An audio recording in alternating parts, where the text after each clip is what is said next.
everyone, and welcome back to FX Express Trends. My name is Jadie, and I make videos on FX, beauty, fashion, and cosplay. In today's Halloween makeup tutorial, we are creating this Spider Beast makeup. Now, a few years back, I did this makeup called Spider Queen. Never did a tutorial, never recorded any of it, except for like the final results, me being like weird and spooky and whatever.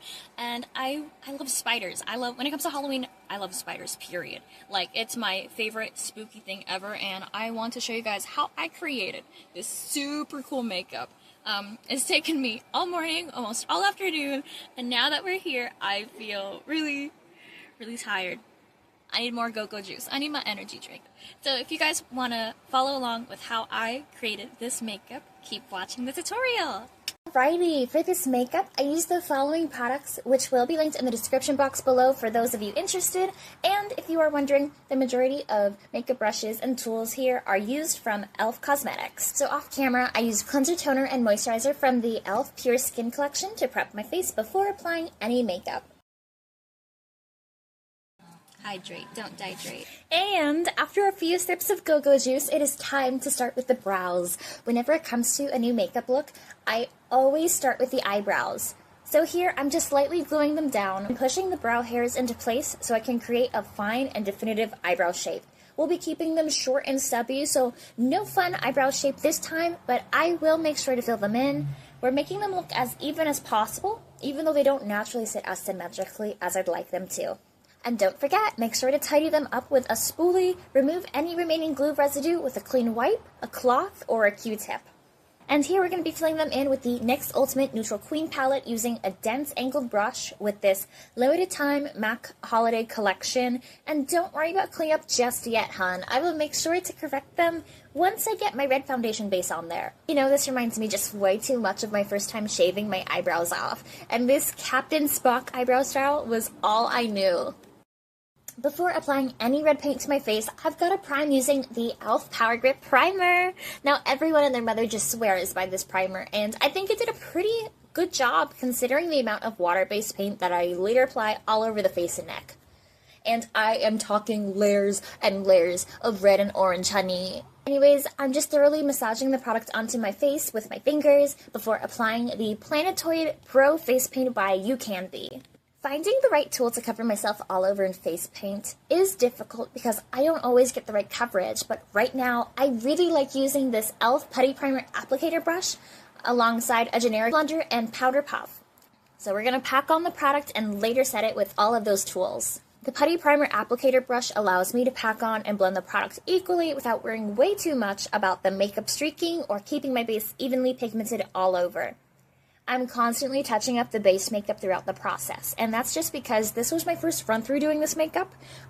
And also, don't be too concerned about acne, pores, and dark spots if you are following along with this tutorial, because in the end, the coverage of the base makeup and the details added later on will cover and distract from any facial imperfections. Faith, trust, and pixie dust, hun. Here, I'm just lightly correcting the brows, and any harsh edges will be blended out as we progress throughout this makeup. And now when it comes to the neck, I took an abstract turn here. We're adding contrast and highlights to the natural wrinkles and lines in my neck, as weird as that sounds. I just like creating monster makeup where it captures the transformation bit of human to creature. And with that kind of attitude, I add dynamic shadows and details later to the neck, and it helps balance out the makeup look happening on the face. I make sure to take my time mapping out the rich red base first, and I slowly add orange and yellow accents and highlights. Right now with the red, I'm not worrying too much about precision, I'm just slapping the color on there with my favorite e.l.f. concealer brush. So again, we're going back and forth between the neck and the face. Right now, I'm applying yellow highlights to my under eyes, my forehead, my nose, and my chin with the e.l.f. Putty Bronzer Brush. And I make sure to blend and ombre the yellow and the red together. Now, I absolutely love the Putty Bronzer Brush because of its balanced brush fiber density and it has a soft angled feel. So no matter if I'm working with a powder or a water-based formula, the brush really helps glide on a smooth finish. And I've had no experience with harsh lines or streaks at all with it, so I totally recommend this brush to you guys. It's a dream. Using that same orangey yellow color, I outline the eyes to create an eyeshadow guide for the eye look application later. And I usually go for a bold, messy, all-over eyeshadow look, but I wanted to control it this time because I'm going to put emphasis on a dramatical winged eyeliner. Returning to the neck, I'm applying blobs of orangey yellow to highlight my neck and fill in certain areas, and soon after, I reach for my fave Holy Grail e.l.f. product. Of course, it is the Hydrating Camo Concealer. This is in the shade Light Sand, and I elfing love this product, you guys! I am obsessed with it, and it's definitely my favorite e.l.f. product of all time. I love how full coverage it is, and it adds a neutral pigment to my skin as opposed to having a pink or orange undertone with my concealer. And here's where the shaping really begins as I define the colored blobs with rounded edges of concealer product. I love this part of the process on the neck, seeing as how the flesh pops out in contrast of my spider makeup concept. And now I make sure to use my e.l.f. concealer brush and a generic flat brush to both define and blend certain areas of the neck. The concealer is also going to lighten some of the red, which will help the colors blend together beautifully. On the face, I'm applying the same concealer, but to the inner corners of the eyes. I also use it as a guide for the nose contour later. I recommend just blending out the concealer with your fingers instead of a sponge or a brush, and in case of causing any streaking or patchiness with the water-based paints. It's just a precaution. And here, I am redefining the shape of the nose with a little bit of red paint and concealer. At this point in the makeup, I knew the process would take forever, so I'm applying a generic lip balm to the lips. Moving on to blush, I apply an obnoxiously bright pink shadow from the NYX Ultimate Rainbow Palette as applied with a large eyeshadow brush, and I use this old makeup packaging to help control the placement of the product. I am so used to overdoing my blush with that all-over 80s style that I just so adore, so I had to create some restraint for this look. And in my original sketch concept, I was going to apply this intense cut crease style blush where there would be a harsh line angled right on the temples of my face, but that obviously just didn't make the cut. Anyways, make sure to pack it and blend the product, focusing on creating a beautiful blendy blend into the orangey yellow highlights. So in comparison to the red base, the pink blush just wasn't very bold. But because it doesn't stand out as much, the pink pigment was able to help even out the full tone of the base makeup and fix mistakes later on in the makeup process. After smacking on so much red and orange pigment, the pink really saved the look by redefining a few more features on the face, making the face look less flat and two-dimensional. After that, a few more touch-ups of the base are required as per usual. I'm evening out the red base as seen on the cheeks and the forehead. I'm focusing more on the outer parts of the face and returning back to the blush just so I can match it better against the fresh red base application. Even though I just adore blush, it is time to keep it moving. We're moving on to contouring and shading. We are using the Huda Beauty Empowered palette in the shade Keep Going to contour the nose, the brow bone, the forehead, the cheeks, lips, and more to create guidelines and a general base for mapping out the placement of these spider details. So the shading was packed on and blended with a dual-ended brush, one side being a thick, round, dense eyeshadow packing brush, and the other a nice and fluffy blending brush. This eyeshadow against the red looked really murky, but we'll later cover it up with another eyeshadow pigment from the Huda Beauty Empowered palette. For now, we need to cover up some streaking from the red foundation base using that same eyeshadow as used for blush from before. Once cleanup was done, I applied the shade Legacy from that same Huda Beauty palette to cover the previous shading application, and the colors are just stunning outside of my out-of-kit special effects makeup. It was quite a learning curve seeing what products and techniques would work best for the look overall, even if the end results weren't completely to my liking. Anyways, I continue shading with this gorge reddish brown, almost brick-colored shadow pigment. I'm improvising and deviating a little bit from my original concept sketch to further define the base makeup, and I just love a maximalism approach whenever it comes to makeup, fashion, cosplay, you name it, and I think that shows best in this look. Though I will admit it, I just did not know when to call it quits with this makeup look altogether. Finally, we are going to set the full base makeup with this e.l.f. HD loose setting powder and heavily apply it all over the face with a powder puff.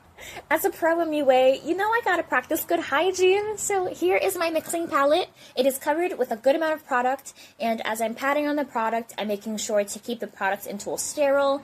We are not double dipping here. We are not double dipping my used powder puff into my clean container of translucent powder. Instead, we are transferring a portion of it from the mixing palette to the face. As of recent, I like to focus on setting my under eyes first. Usually it's to make sure there's no product creasing around the under eyes, or it's to better seal the pores closest to my nose and cheeks. Anyways, we're going to keep patting the product all around the forehead and the cheeks. So I didn't let the powder sit for too long, and I began to carefully flick away any excess product with a big fluffy brush. However, any powder left around my under eyes was more or less patted into the skin just because I wanted that extra soft, powdery barrier. Now we're going to begin working the eyes using the e.l.f. Intense Ink Felt Tipped Eyeliner. I'm creating the outline for the most dramatical spider eyes. So I start by flicking out the liner as far as I want, and I'm rounding up the edges. Later, I plan on really rounding out and blending a circular eyeshadow shape. So I'm essentially creating a guide keeping the completed vision in mind. The goal is to create a rounded, thicky, chunky cat eye, and it should stop around the edge of the iris when I'm looking straight forward. I stopped at the eyeliner outline to lay a base for, and later create the eyeshadow look. To make the eyeshadow really pop, I am applying my favorite e.l.f. product, the e.l.f. Hydrating Camo Concealer with a flat rounded brush from a limited MAC holiday collection. Now, if you don't want to use concealer, I recommend using a strong eyeshadow primer. Now here I'm just experimenting with different shades of neutrals and oranges. So before deciding on the NYX Ultimate Rainbow palette, I tried out the shade Get It from the Huda Beauty Empowered palette. And the shade was not as intense as I wanted for this look. So I opted for the Obnoxious Orange from the NYX palette. And I packed it all over the concealed areas with a flat eyeshadow brush. After finishing up the base, I wanted to add an outline that would blend its way into the eyeshadow shape.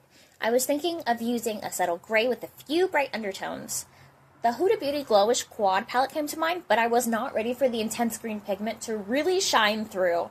I was expecting it to be more gray, more subdued, as I had swatched and worn previously.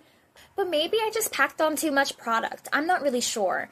Anyways, there was no going back now. I just improvised with the shade, packing different colors atop it and blending out with some more orange pigment to help soften the gray-green. I continued using the same colors from the NYX Rainbow palette and the Huda Beauty Glowish palette alongside the shade Confident from the Huda Beauty Empowered palette. I wasn't thinking about using color theory to cancel out the bright green, but in retrospect, the muted purple did have an impact on the end result, but traditionally, on a color wheel, red and green do cancel each other out.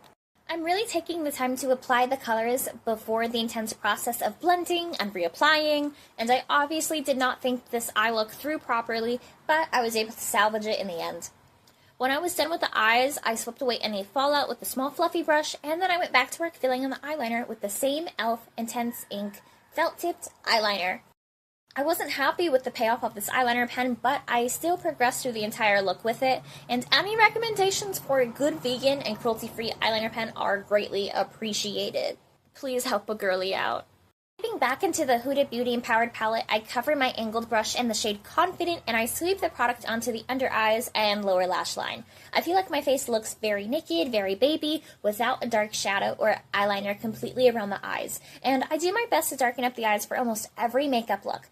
But if the look calls for lighter or brighter colors, I will switch it up as needed.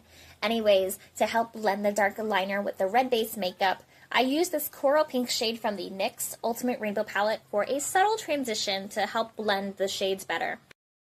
Again, using the e.l.f. Intense Ink Felt-Tipped Eyeliner, I will be creating contrasting black details on my neck to later match the rest of the details on my face. I wanted to add to the dynamic flow without overdoing it, but I definitely overdid it in the end. We've got a mix of all kinds of lines here. We have straight, wavy, thick, thin, but they all add drama, flair, and attention to the centerpiece of the neck. Again, this is the creation of my character concept.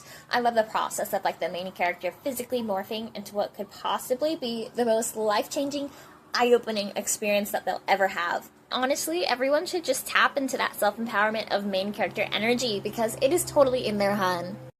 Now, my only regret with the makeup is not removing the necklaces because it was a bit hard to work around. But sometimes you just need to feed into the theatrics of your vision to bring the character to life in a specific way. I especially feel this if you're a very visual person like me. And I make sure to apply these quick swipes to the collarbone area so it looks more complete. I felt a lot of strain in my neck by the time I was done stretching it and then swiping on the product. So towards the end of that process, my line work became a little bit more sloppy. Anyways, continuing with the liner, I move on to the face. We are creating the general outline and exaggerating details all over the nose, the mouth, and the general face sculpting contour. So I'm starting with the nose. I'm exaggerating my current features to make the nose look way bigger than it already is, and to do so, I am expanding and sharpening the nostrils by creating this triangular shape. I'm drawing on a new set of nostrils for that rough monster look. I don't want this makeup look to be too pretty, so I'm definitely exaggerating the facial features, even the ones that I don't really like. If you're following along with this tutorial, I would recommend using a gel eyeliner or water-based paints because this pen just did not do me justice. I just ended up making more and more mistakes and not getting the exact pigment payoff that I wanted. And taking my own advice, I grabbed my Planetoid Pro Face Paint palette by You and I used the water-based black to continue working on more details. I'm using a fine-tip disposable brush, and I'm creating these really shaky, unsteady curves to create some spider webs. I was so nervous, but I pushed through anyways, creating 3 lines of spider webs on each side of the liner. And now to create the look of spider legs, I start with these long swirls down from my tear duct and begin outlining and filling in these angular triangles towards the ends. I'll begin doing the same design on the lips, but in varying sizes and angles along the extended lip line. To me, the spider legs around the lips feel more organic than triangular, but I made sure to keep those same sharpish edges as the eyeliner. Lastly, around the lips, I added one last set of spider legs detached from the outline of the lips. It's a little bit different compared to my original sketch, but I like how angular it makes the face look, and if I were to redo this look again, I would love to have the resources of prosthetics to really elevate the physical dimensions of the face, and then shade, highlight, and detail that work to fully enhance it. Finish up the spider legs with a few touch-ups, and now it is on to the tiny spider eyes! This time, I used the white water-based paint from You's Planetoid Pro Face Paint, and I dotted them on with a small crease brush. I'm simply pressing down and rolling the brush all over the face to add 5 more dots to each side of my face. And I wanted to make the eyes cohesive with my eye look. So once again, we are using the NYX Ultimate Rainbow Palette, and we're dotting the orange directly onto the white dots. Make sure to pat down and not rub the eyeshadow, just to prevent any of the water-based paint from smearing. I made sure to apply the shadow once the paint dried, but I always worry about the smearing and the smudging of different formulas, just because it can easily ruin a makeup look. And to outline the spider eyes, I am using the Huda Beauty Empowered palette, and I'm dipping into that shade Confident with a small angled brush. I really adore this color because it first applies as a muted gray purple, but the more you start building the product, the more visible the purple becomes. Anyways, just after a quick application, I can reapply the orange shade and blend out the 2 colors until I am content with the eye look. We'll worry about the pupils later when I'm done with the outlining, blending, and the adjusting of intensity of the colors overall. And now for the pupils, I am using the black water-based paint from You's Planetoid Pro Face Paint. I couldn't make the most detailed or sharp curves and lines with just my disposables, so they ended up looking very cartoonish. Some eyes had rounded pupils, while others were just straight lines. And now to finish up with my eyes, I am using e.l.f.'s Lash and Roll Mascara on both the upper and lower lashes. Nothing too fancy about how I'm using the product, but what I do love is the thickness and full look of my lashes after the application of the product. I didn't like the black lip that I had on previously, so I wiped that off, and then I applied the Huda Beauty Power Bullet Lipstick in the shade Ladies Night. And once you spray with your fave setting spray, that's pretty much the whole look. And here I'm using the Huda Beauty Resting Boss Face Setting Spray, and it works like a dream. Now, if you want to, you can skip out on adding texture to the look. You don't have to add the additional latex or glue like I did, but if you want to see how I applied it, then keep on watching. When creating this look, I didn't have any liquid latex, so I substituted with our school glue. And I do not recommend this. I am damaging my face at my own risk. This is just my disclaimer, okay? Please, please, please, please do not blame me for doing something I told you not to do, because I gave you a fair warning. Anyways, to add texture, wrinkles, and old age, all you have to do is carefully stretch your skin in the opposite direction when applying, so that when you rest the stretched area, the applied product can sag a little bit. And if done correctly, it should mimic and enhance your skin's natural texture and features. The process definitely worked, but it easily budged and it started peeling itself and removing some of the previous makeup work completed. Anyways, I took the opportunity to re-glue some of the peeled glue, and I added red powders, red creams, red water-based paint, as well as fake blood dripping from the side of my mouth. I salvaged the makeup look with a lot of products used before, and somehow the makeup still came out like wicked cool. I definitely didn't know when to stop because I just kept rolling with it, and I added some more red blood stippled everywhere on my face, my neck, my chest, with a black stippled sponge. If there is anything you can take away from this tutorial, just remember that sometimes enough is enough. You don't have to second guess your work because of one mistake, and use the right tools and products to get your desired look, even if you are being super crafty and resourceful with what you have on hand. Anyways, this is still a very cool and interesting concept. Anything spider related is automatically my favorite Halloween makeup look, and I hope y'all enjoyed the process. So this is the finished makeup tutorial. What do you guys think? Let me know. Leave your comments down below. Let me know how I did. This was a very scary process. Now obviously I look scary, but I think it came out amazing. There's lots of new and old techniques that I've tried for this makeup, so I hope you guys learned something or found something interesting out of this whole tutorial. I am so ready to take this blood off because I am tasting this fake blood and it is gross.